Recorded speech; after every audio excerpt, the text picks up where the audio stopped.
Good afternoon. First of all, I'd like to thank Byron and Dan and the rest of the management team for inviting me here. It's great to see you all.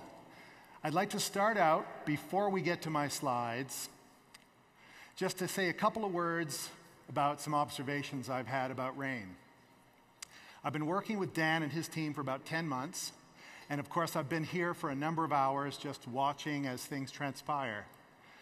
I've been working in the food and nutrition industry for 30 years, and I'm a student of business practices and a keen observer of what people do correctly and wrong. I've worked with some of the largest companies in the world and with some really dynamic startups.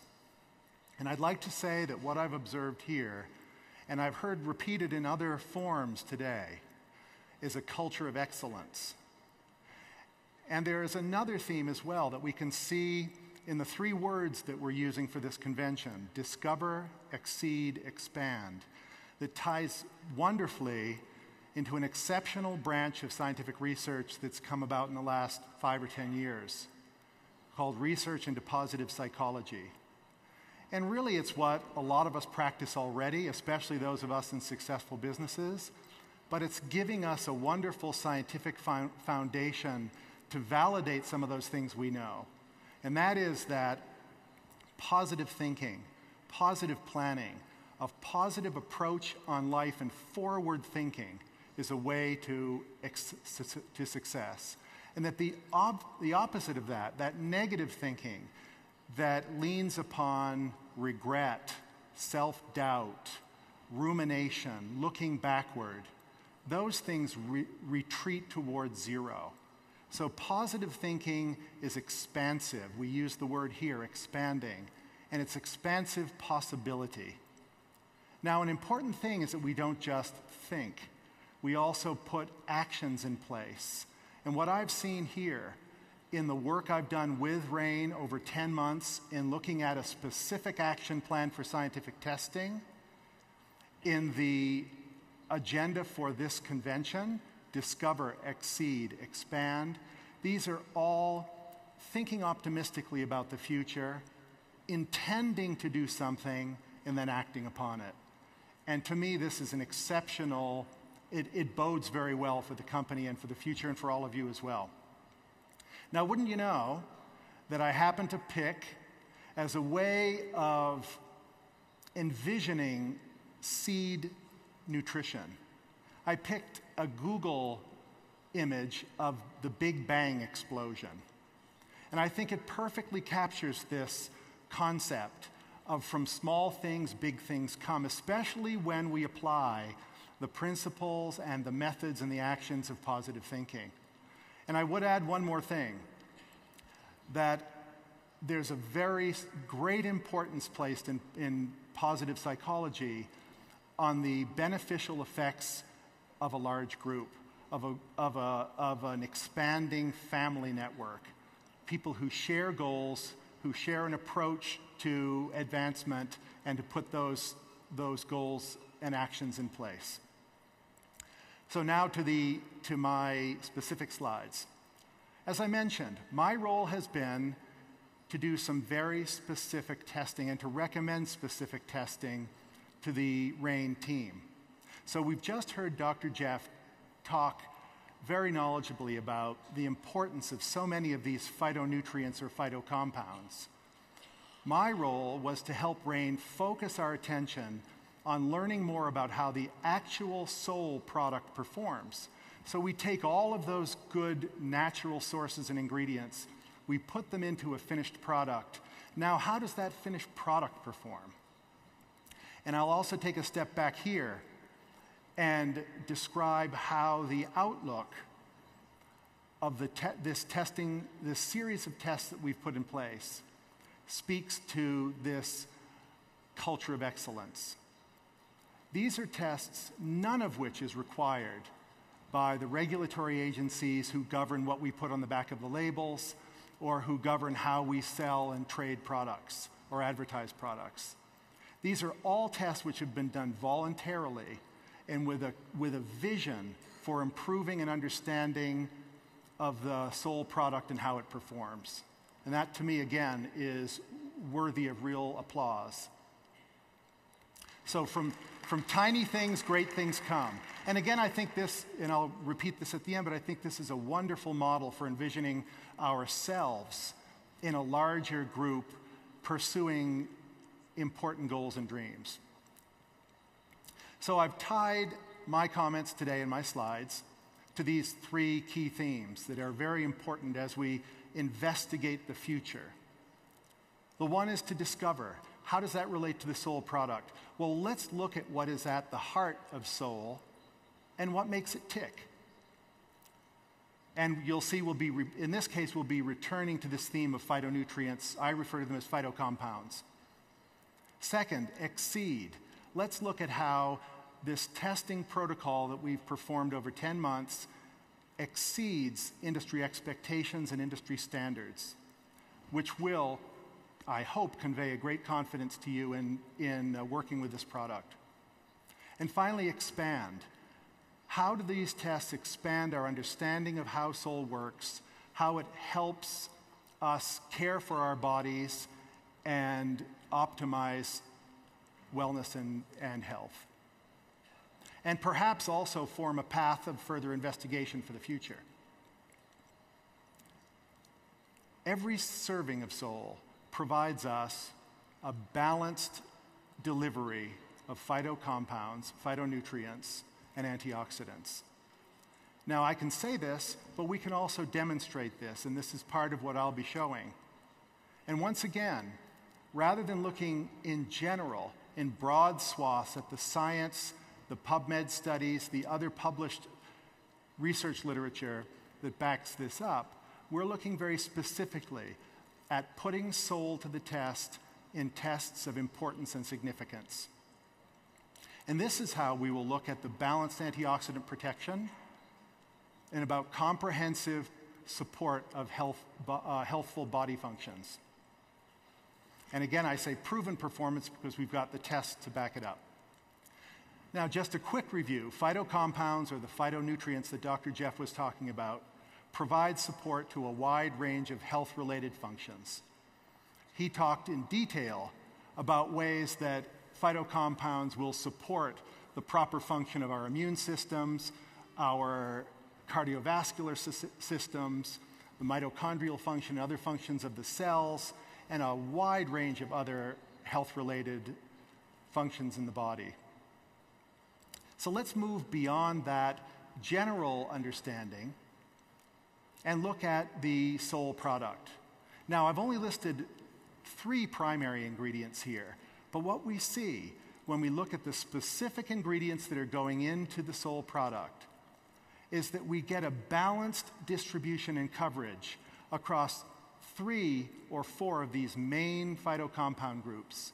Now, once again, in Dr. Jeff's comments, he described a number of different compounds and their compound families. There are thousands of phytocompounds in the various plant species that we use for nutritional purposes.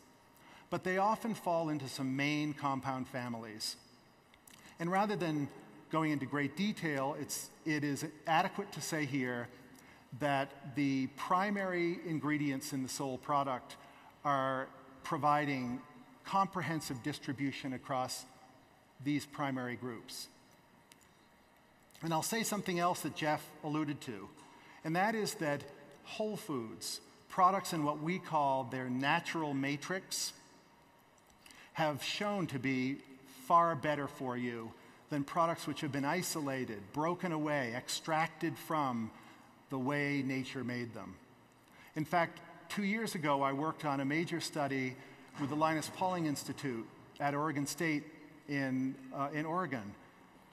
They're experts in vitamin C and were begun by the double Nobel laureate Linus Pauling.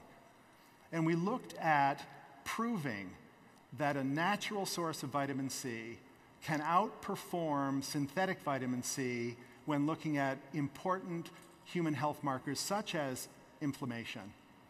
And it did. So this just supports common sense, that if you're removing something from its natural environment, it's not going to work as well. That's true for human beings, it's true for other animal species, and it's certainly true for healthful natural foods. Now, once again, Dr. Jeff alluded to some of the important kind of superstar compounds that you can find in these ingredients. So for black cumin seed, it's thymoquinone. In black raspberry seed, one of the family of key compounds would be the vitamin E tocopherols. And in grape seed, some of the important procyanidins. All of which, again, are linked to studies that demonstrate their importance in supporting vital human health functions. And once again, keep in mind that we're looking at how these things all come together in the sole product to work on your behalf. So we first began by looking at antioxidant capacity. And we had to choose a test that made the most sense and was the most responsible test to use for looking at the antioxidant potential of sole. We didn't have to look far. We picked ORAC. I've been working with ORAC for over 10 years. But just last year, AOAC, which is an international governing body for methods, for analytical methods, selected ORAC as an official method for measuring antioxidant capacity in foods. And they said in their comments about that selection that a primary reason was its versatility in measuring antioxidants in a wide range of foods. So it was the obvious choice. There's another reason for that obvious choice. Its original inventor and its main advocate over 15 years of use in the industry was recently awarded by Thomson Reuters, or he was named, I should say, as one of the world's most influential scientific minds. This is a close friend and colleague of mine, Dr. Ronald Pryor, who for almost 30 years ran the USDA's antioxidant research program and was almost single-handedly responsible for bringing ORAC to the fore in consumer understanding and in building a very large database of ORAC values for commonly consumed foods. Now, he's done a lot more than that since, and most of that we'll return to because it's been involved in taking the research based on nutritional antioxidants and linking it to outcomes in human health. In other words, helping us translate what does an ORAC value mean when we actually consume the products that have high ORAC values. We'll return to that later. So what we know about ORAC 5.0. This was the panel of ORAC-based tests we used to test sole. It measures antioxidant performance against 5 primary radicals. These are 5 free radicals that are abundant in human metabolism. There are hundreds of others.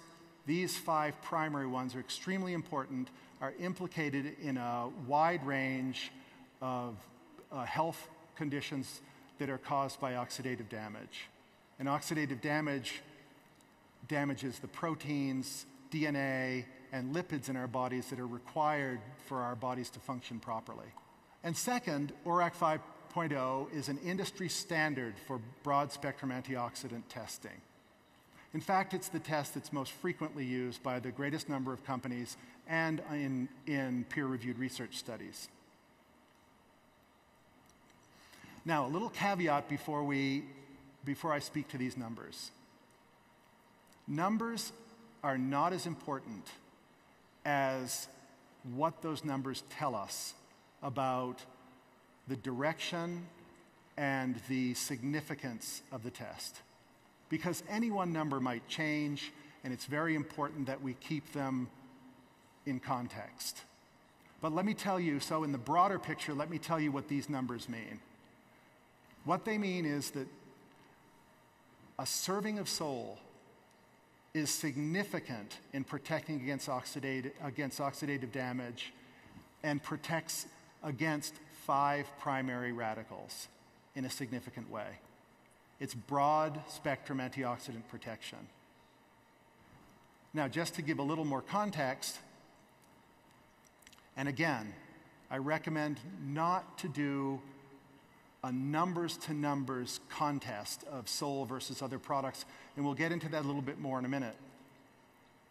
But it is important to put the Sol ORAC 5.0 results at least in comparison to something else. So you see, it's not floating by itself. And to me, the most meaningful way to consider those values is to compare it to foods that people commonly consume. Now, for those of you who've come from a distance and from other countries, this data relates to food commonly consumed by people in the United States. What I've looked at here is an average, the ORAC value for an average of the leading fruits and vegetables consumed in the United States based on the USDA's ongoing survey of food consumption. And we didn't cherry pick the ones with low antioxidant capacity like cucumbers or celery, which have their own nutrient benefits, but from an antioxidant standpoint aren't considered particularly high. We picked the leading fruits and vegetables with the highest levels of antioxidants, at least that are consumed on a routine basis. So while strawberries and oranges and apples are in there, something much less common like perhaps pomegranate would not be. And here what we see is, again, for purposes of giving us a perspective, Sol is 2.5 times higher than an average serving of those average fruits and vegetables. I think that's a very important basis for comparison. Let's move quickly to the concept of exceeding.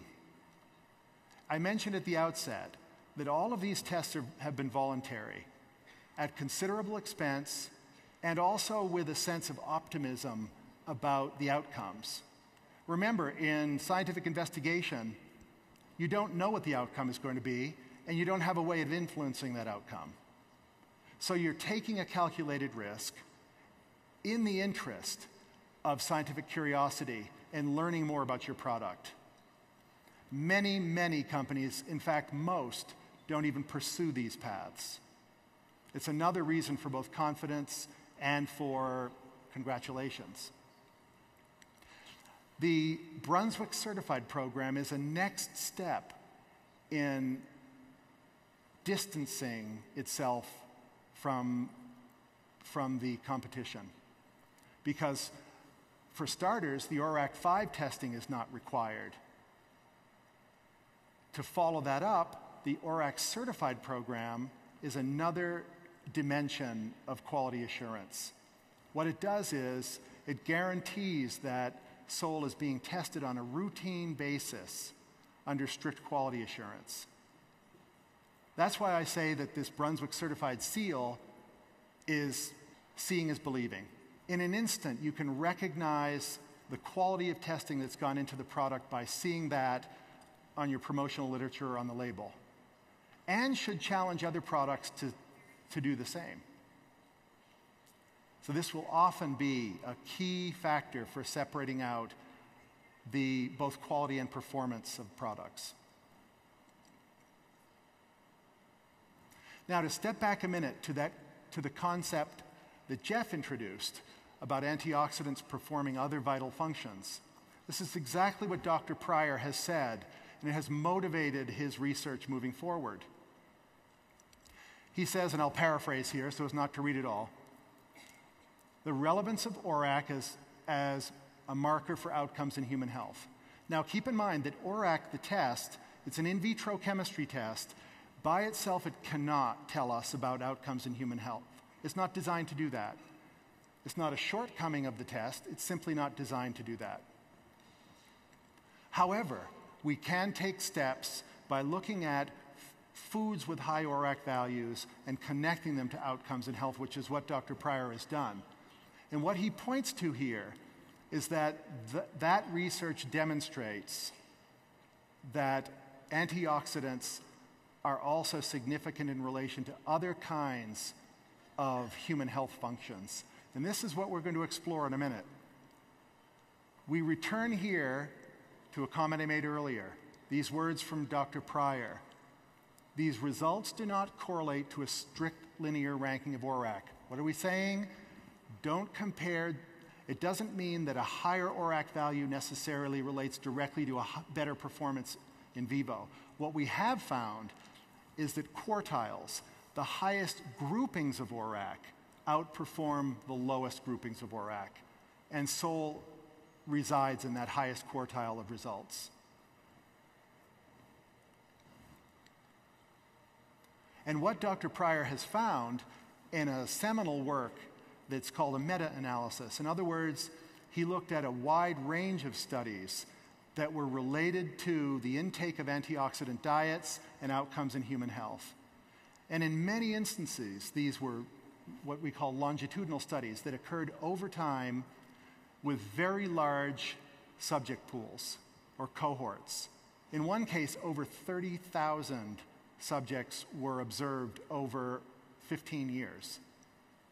And this is what is extremely valid epidemiological research. And what Dr. Pryor discovered is that an increased dietary intake of antioxidants, as measured by ORAC, is directly correlated to support of important human health functions. So in this case, we can tie not only antioxidant intake in our foods, but antioxidant intake as measured by ORAC to specific outcomes in human health as based on a variety of long-term human health clinical studies. This is very significant. So what we're trying to do here is to tie the performance of SOL itself, not theoretically antioxidant ingredients or foods, but the product SOL itself to significant health outcomes. Another friend and colleague, Jeff Blumberg, who presently runs the antioxidant research at USDA from Tufts University in Boston. And again, to paraphrase, what Dr. Blumberg is saying here is that to understand antioxidants, we must recognize that they're not only antioxidants, they're also anti-inflammatory, anti-aging agents. So they do a lot of heavy lifting. They perform in a variety of ways. Well, if that's the case, then can we look at how they perform in an efficient way that gives us meaningful results? And the answer is yes. And being the curious and serious people that they are, the RAIN management team said, let's embark on that kind of study. Let's take the next step of investigation and see what we find. So we did. We took SOL and we applied it to 3 cell-based assays. Now, cell culture is a bedrock of biomedical research. It's a preclinical tool that's an intermediate, but it's a direction finder. It helps us understand by testing samples in live cell lines how they're likely to perform in vivo. It's a vital next generation test beyond ORAC. And we looked at an antioxidant assay, an anti-inflammatory assay, and an anti-aging assay. And here's what we found. This is the antioxidant assay. Let me interpret the numbers for you. There's a lot here that won't make sense, like micromoles QE per gram. That's simply a unit of measure, kind of like temperature or currency. And ask any economist to try to explain currency to you. All we need to know is, do your dollars work when you go to the store? In this case, what we're seeing, and this is on a cut portion of the certificate of analysis from Brunswick Labs, using SOL, not an ingredient, not some concept of a product, but an actual product with the cellular antioxidant assay, a result of 144. Well, what does that mean? Well, let's put it in context. The control means that the cells were exposed to free radicals without any protection. The average is the average of all other food and nutrition products tested by Brunswick Labs. And by the way, among those, I happen to know there are a number that are touted as high antioxidant products. And finally, there's Sol. So there, the importance is not the 144, but how does that 144 compare to other products that are important comparisons? So what do we take away from this? First, that the active agents in Sol are bioavailable in the cells. Because a part of this cell-based process is that in order for them to do some work, they have to be absorbed through the cell membranes first. Second, that we've seen that there's significant reduction of free radicals compared to other average antioxidant products. And third, that there's no cellular toxicity. The only concentrations we accepted in looking at the results were those that were completely safe to the cells. Keep in mind, this is a test, and the two following are done on the Sol product itself. Second, we looked at a measure of anti-inflammation. Lo and behold, what do we use? TNF-alpha, NF-κB. If you remember from Dr. Jeff, he talked about that repeatedly as a primary systemic marker of inflammation, well recognized in the research community. Now here, we're looking at a percentage of inhibition. So we don't need to put that number in context. We simply say that Sol was able to inhibit or reduce the formation of inflammation, in this case the formation of the protein NF-κB, by 33%. So there it is, just in comparison to the control, which obviously means you're introducing the inflammatory agent with no protection. And what do we take away here? Once again, the active agents in Sol are bioavailable. They've been introduced successfully into the cell medium and perform some role. Second, that performance role, a 33% inhibition of cellular inflammation as triggered or stimulated by NF-κB. And once again, because the only reported concentrations were those that were non-toxic to the cell, then that performance is at levels that are not toxic to the cell. And finally, with anti-aging. Now, as a measure of anti-aging, which is an extremely broad term, we use something quite precise, which is a protein called SIRT1. And once again, here we're looking at a percentage change. Now, in this case, it's a positive change. In other words, unlike NF-κB, which is an inflammatory agent, SIRT1 is known to promote longevity of cell life. So what we want to do in this case is stimulate the production of SIRT1. And that's just what the test shows. A 62.4% increased expression of SIRT1. So once again, compared to the control, we see a significant increase in performance or a benefit in this case. Bioavailable, it's made its way through the cell membrane, it's acting within the cell, and it's delivering a benefit. And again, at no cellular toxicity. So where does this leave us? It shows that in this process of discovery, exceeding expectations, expanding possibility, a possibility to understand our product, to convey that to you and the world, we've made great strides. What can come beyond this? Well, we do know that there are ways to continue to tie the performance of Sol to outcomes in human health, perhaps by in vivo studies. But what we do know is that we continue to push ahead with a product that has the natural power of seeds and Rain's commitment to excellence. The future is rich. So thank you very much, and best wishes to all of you.